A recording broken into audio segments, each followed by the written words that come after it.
মূলো পোস্ত করবো। সিম আর মূলোটা অল্প ভাপিয়ে নিয়েছি। পোস্ত, আদা, কাঁচা লঙ্কা বাটা দেবো।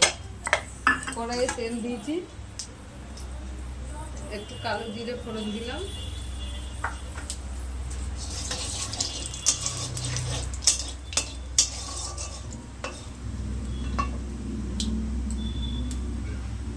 পেঁয়াজগুলো দিয়ে দিলাম। পেঁয়াজগুলো ভাজা হবে, তারপরে এগুলো দেবো।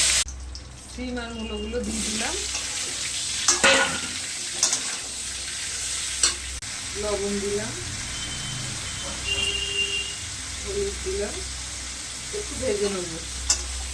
পোস্ত, কাঁচা লঙ্কা, আদা, রসুন বাটা দিয়ে দিলাম।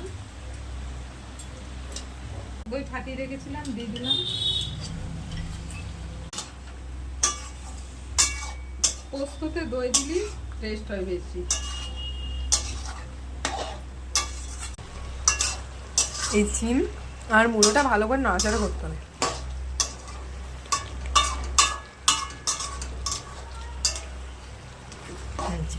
ভালো করে নাড়াচাড়া করে নিতে হবে।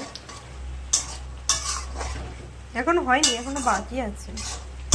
হয়ে গেছে সিম দিয়ে মূলো দিয়ে পোস্ত, দই পোস্ত। আপনাদের ভালো লাগে না? আগের মতো লোকে দেখে না।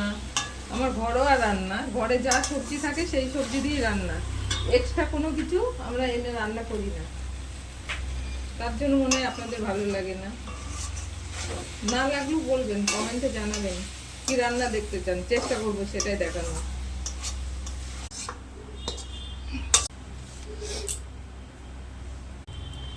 ভিডিওটা ভালো লাগলে লাইক, কমেন্ট, সাবস্ক্রাইব, শেয়ার অবশ্যই করবেন। কমেন্টে জানাবেন যে আজকে রান্নাটা আপনাদের সবার কেমন লাগবে। ধন্যবাদ।